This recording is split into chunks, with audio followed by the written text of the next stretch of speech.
Assalamualaikum warahmatullahi wabarakatuh. Saya Laila Nur Wahyuni dari Prodi Manajemen Pendidikan Islam nomor induk mahasiswa 210 106 11 110022. Di sini saya akan menjelaskan mengenai akhlak sebagai pemenuhan tugas mata kuliah teosofi. Akhlak secara bahasa diambil dari bentuk jamak yaitu khuluq yang berarti tingkah laku, baiat atau perangai. Akhlak itu merupakan tingkatan tertinggi yang kemudian Rasulullah SAW bisa sukses menggiring, membimbing, sekaligus menyiarkan agama Islam. Karena akhlak beliau yang sempurna, maka menjadi penuh banyak orang yang bersimpati, orang-orang tergerak hatinya kepada baginda Rasulullah SAW. Orang yang pintar berakhlakul karimah pasti akan dicari dimanapun dia berada.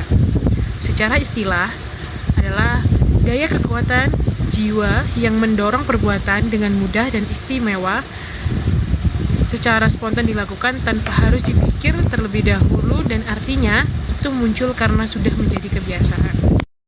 Objek akhlak adalah perbuatan manusia, sama halnya dengan moral dan juga akhlak.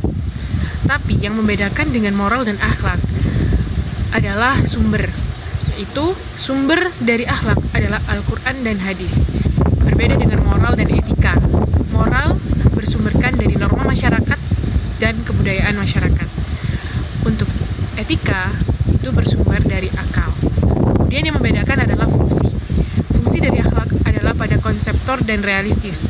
Sedangkan fungsi moral dan etika menjadi konseptor dan teoritis, sedangkan moral menjadi realistis maupun praktis. Kemudian yang membedakan adalah sifat dari akhlak.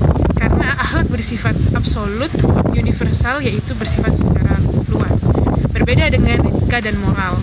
Jika etika bersifat relatif, tidak menentu, moral pun relatif.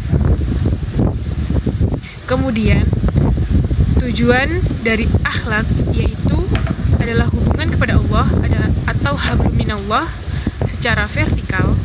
Kemudian hablum minannas, hubungan sesama manusia secara horizontal. Berbeda dengan tujuan moral dan etika.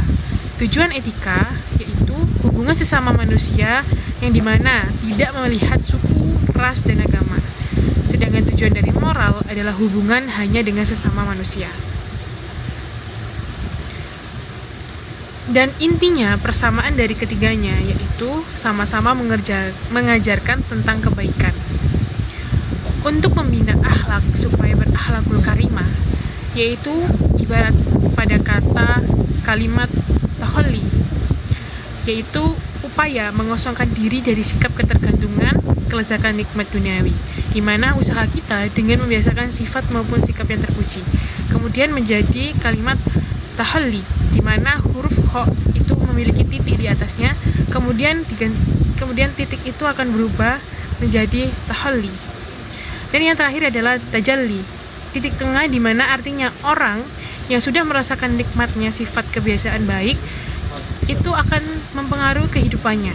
Kemudian kenikmatan duniawi tidak akan mengefek kepada hatinya. Sekian dari saya, mohon maaf apabila ada salah kata. Assalamualaikum warahmatullahi wabarakatuh.